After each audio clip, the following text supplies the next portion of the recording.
2021년 2월 6일 토요일의 오늘 은혜입니다. 오늘도 함께 하시는 여러분을 예수님의 이름으로 축복합니다. 우리와 함께 하시는 하나님을 한 마음으로 바라보십시다. 우리를 구원하시고 올바른 길로 인도해 주시는 예수님께 감사드리는 마음으로요. 찬송가 421장 내가 예수 믿고서 우리 함께 찬양을 드립시다.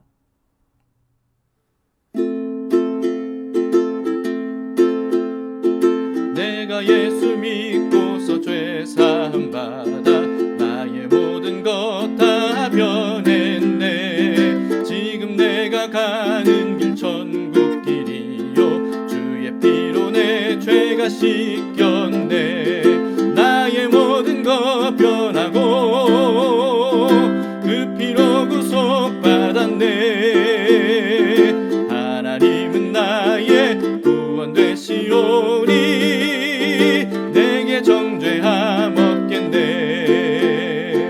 주님 밝은 빛 되사 어둠에 치니 나의 모든 것 다 변했네. 지금 내가 주 앞에 온전케 됨은 주의 공로를 의지함일세. 나의 모든 것 변하고 그 피로 구속받았네. 하나님은 나의 구원 되시오니 내게 정죄함 없겠네. 내게 성령 임하고 그 크신 사랑 나의 맘에 가득 채우며 모든 공포 내게서 물리치시니 내 맘 항상 주 안에 있겠네. 나의 모든 것 변하고 그 피로 구속받았네. 하나님은 나의 구원 되시오니 내게 정죄함 없겠네.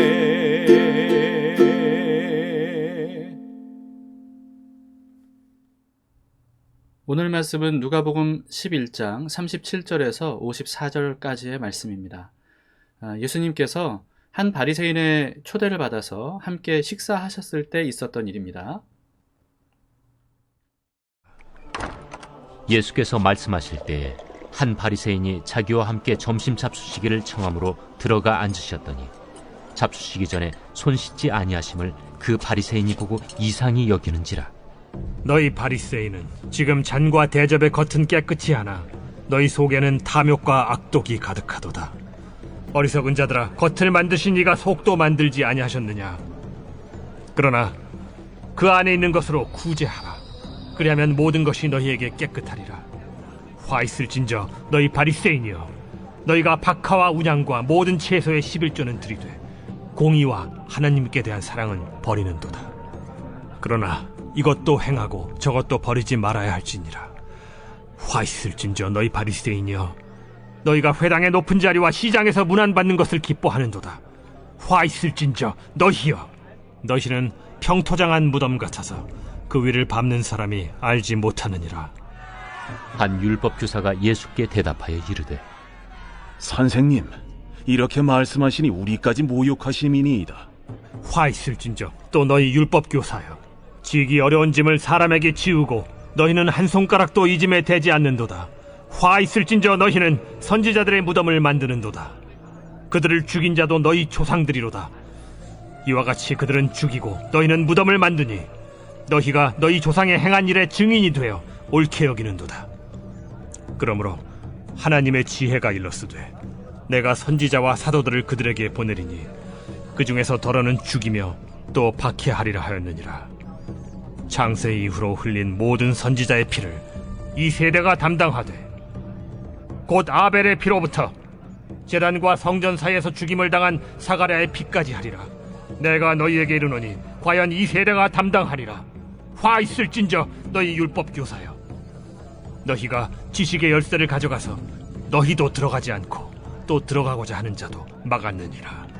거기서 나오실 때 서기관과 바리새인들이 거세게 달려들어 여러 가지 일을 따져 묻고 그 입에서 나오는 말을 책잡고자 하여 노리고 있더라.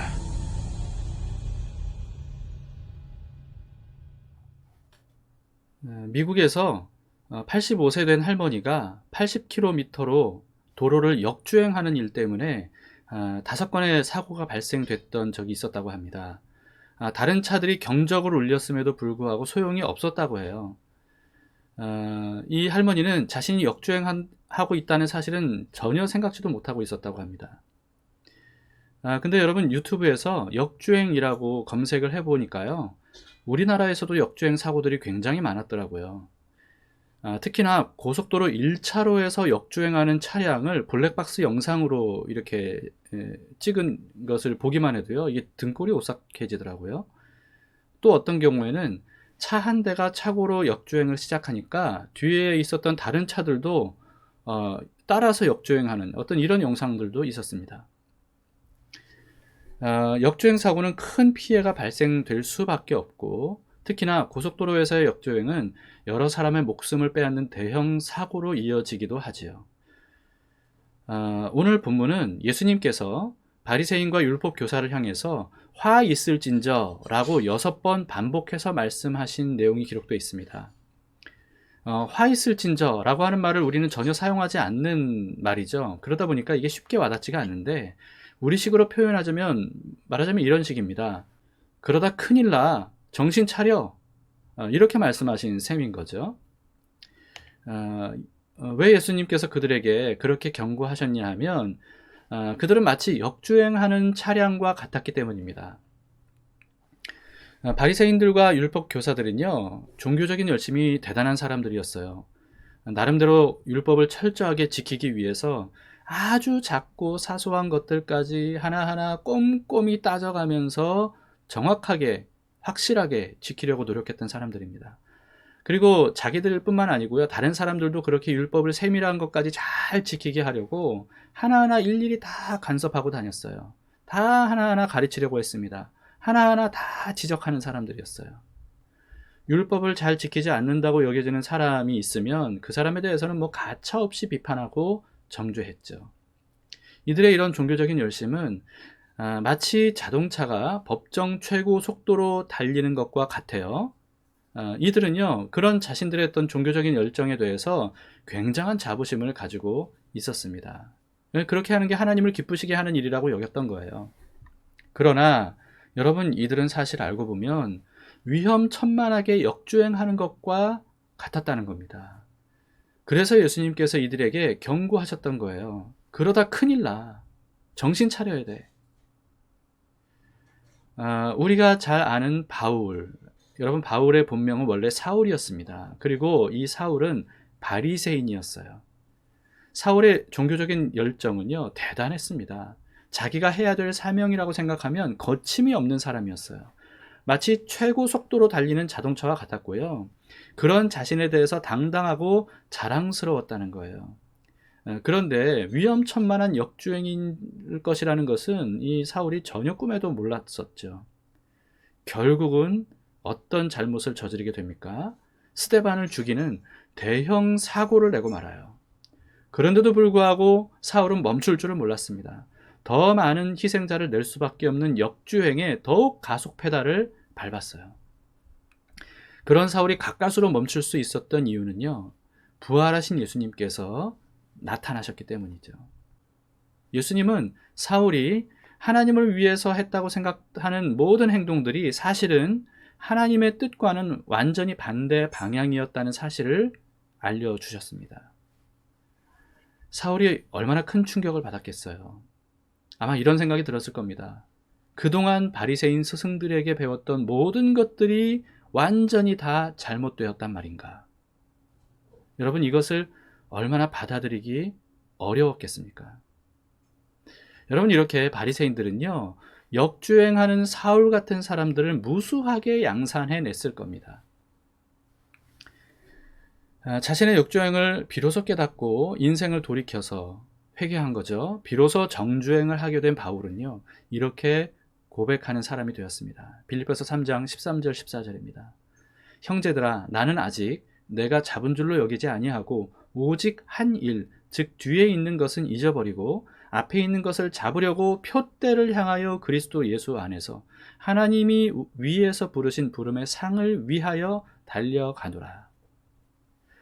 전속력으로 역주행하던 사울이 정주행하는 바울로 변화되면서 수많은 사람들을 죽였던 사람이 수많은 사람들을 살리고 전 세계에 복음을 전하는 그런 일에 쓰임을 받게 되었다는 겁니다.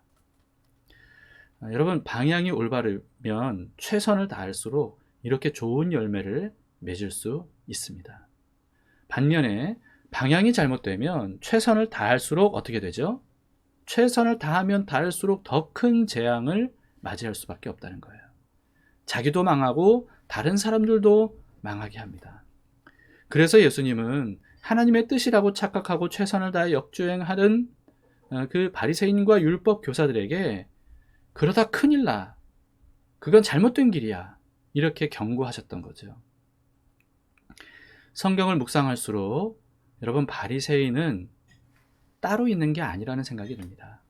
누구나 어느 순간에 자기도 모르는 사이에 바리새인처럼 할 수 있다라고 하는 것을 생각하게 됐습니다. 어느 순간에 분별력을 상실하면 우선순위가 뒤죽박죽 될 때가 있어요. 무엇이 옳은지 그른지 판단하지 못할 때가 있습니다.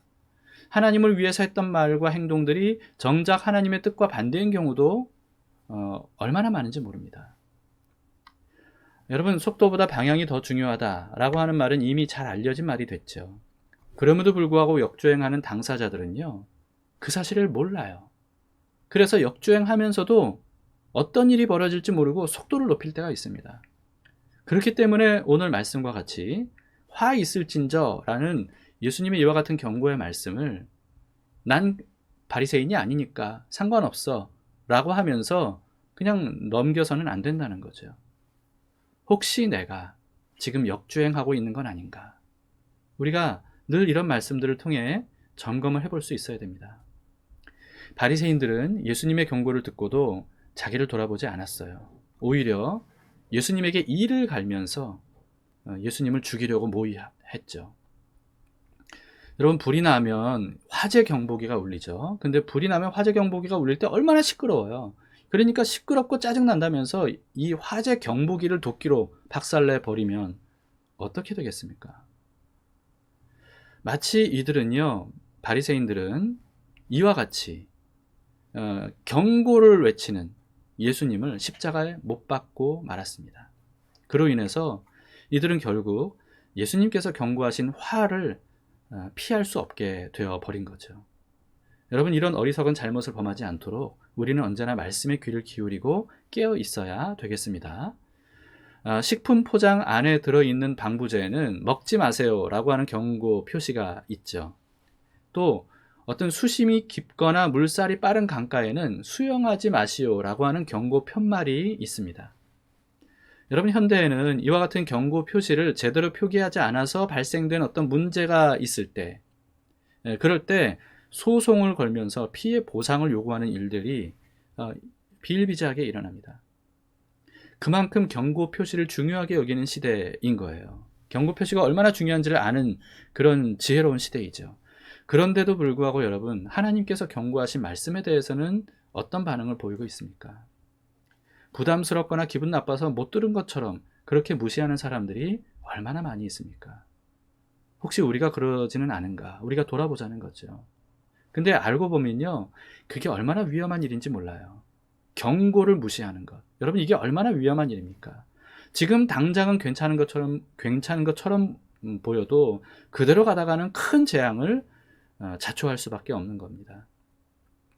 그렇기 때문에 여러분, 경고나 책망의 말씀도 은혜로운 위로와 칭찬의 말씀만큼이나 감사한 마음으로 우리가 귀를 기울여 들어야 합니다. 하나님의 모든 말씀은 우리를 살리고 복된 삶을 살 수 있게 하는 그런 말씀이라는 것을 우리가 항상 믿음으로 받아들입시다. 그래야 올바른 방향으로 정주행할 수 있게 되고요. 그리고 결국은 안전하게 목적지까지 우리가 도착을 할 수가 있게 될 겁니다. 신실하게 진실하게 라고 하는 이 노래를 우리가 함께 부르면서요, 우리 삶의 방향을 하나님의 인도하심에 맡겨드리도록 합시다.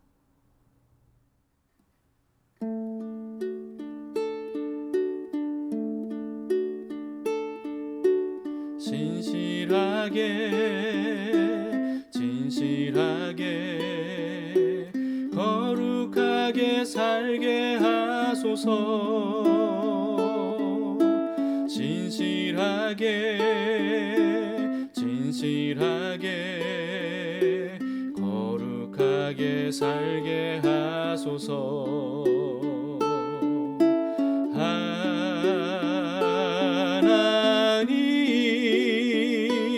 나의 마음 만져주소서. 하나님 나의 영혼 새롭게 하소서. 진실하게 거룩하게 살게 하소서.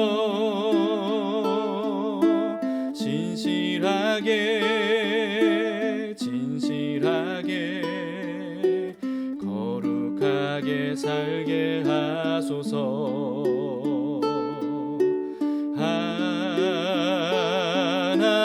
하나님 나의 기도 들어주소서.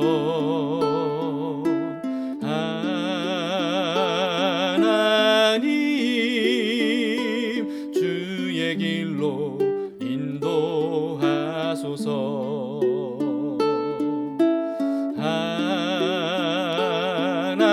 하나님 나의 마음 만져주소서.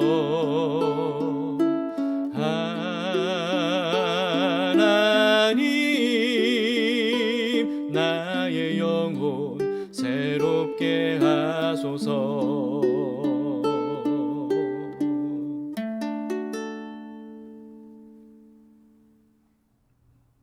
함께 기도하시겠습니다. 주님, 우리는 때로는 어리석어서 어디로 가야 될지 전혀 알지 못해서 그냥 무작정 달려갈 때가 있습니다. 그저 열심히 살다 보면 좋아지겠지. 열심히 노력하다 보면 복을 받을 수 있겠지. 우리가 그렇게 생각하면서 방향과 상관없이 무작정 열심히 살려고 하는 이와 같은 어리석은 모습을 보일 때가 얼마나 많은지 모릅니다. 주님, 그런 우리들의 눈을 열어주시기를 원합니다. 무엇을 향해 달려가야 되는지, 어떤 삶을 추구하며 살아가야 되는지 우리가 깨달아 알 수 있도록 우리를 깨우쳐 주시옵소서. 그래서 주님의 말씀이 아니면 우리는 제대로 된 삶을 살 수가 없음을 압니다. 선을 행한다고 나름대로는 노력했던 것이 오히려 악이 되어버리는 일들도 많이 있었습니다. 주님, 지혜롭다고 생각하고 했던 말과 행동들이 오히려 너무나도 어리석은 말과 행동이었음을 뒤늦게야 알게 될 때도 참 많이 있습니다. 그런 우리들의 삶의 주인이 되어주시기를 원합니다. 주님, 이제는 우리가 주님의 뒤를 따라가는 사람들이 되기를 원하오니 주님, 우리 앞서 행하여 주시고 주님의 음성 듣고 따라갈 수 있는 주님의 양들로 살아갈 수 있도록 우리를 인도해 주시옵소서.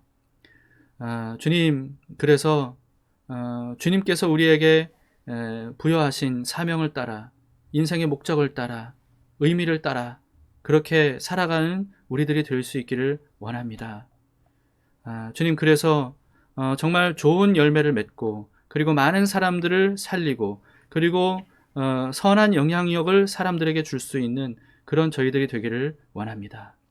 어느 순간 바리새인처럼 분별력이 사라지고 교만해져서 내 뜻대로 내 맘대로 살아가는 어리석음을 범치 않도록 언제나 우리를 깨우쳐 주시옵소서. 주님, 우리는 귀를 열고 주님의 그 경고의 메시지에도 기쁘게 감사하게 듣겠습니다. 주님, 늘 성경 말씀을 통하여서 우리에게 알려주시고 그래서 한 걸음 한 걸음 주님 뒤를 따라 올바른 길을 걸어갈 수 있도록 인도해 주시옵소서. 주님, 오늘도 그렇게 하실 주님께 감사드리며 모든 것을 맡겨드리며 예수님 이름으로 기도드립니다. 아멘. 자, 우리 함께 두 가지 기도 제목으로 기도합시다. 첫 번째는요, 바리새인처럼 잘못된 길로 가지 않도록 주님이 끊임없이 깨워주시기를 간구해야 되겠습니다. 인생의 목적과 사명을 깨달을 수 있도록 또 기도해 주시고요. 그리고 방황하지 않고 표대를 향해 달려가는 그런 삶이 될 수 있도록 우리가 함께 기도할 수 있기를 바랍니다. 그리고 두 번째는 담길 교회가 진정한 그리스도의 몸이 되어서 머리 대신 예수님의 뜻을 따라 모든 담길 지체들, 식구들이 한 마음 한 뜻으로 함께 주님의 뜻을 이루어갈 수 있도록, 그런 교회가 될 수 있도록 기도해 주시기를 바랍니다. 그런 교회가 돼서요, 정말 그리스도의 몸으로서 조화롭게 일사불란하게 우리가 함께 나아가서 하나님의 선한 뜻을 이루어가는 그런 교회가 되기를 소망을 품고 기도했으면 좋겠습니다. 자, 오늘도 우리 각자의 삶에 주님이 함께 하십니다. 여러분의 가정에, 여러분의 삶의 현장에 주님께서 함께 하신 것을 기억하시면서 주님과 함께 더불어 살아가는 평안과 기쁨이 가득하시기를 바랍니다.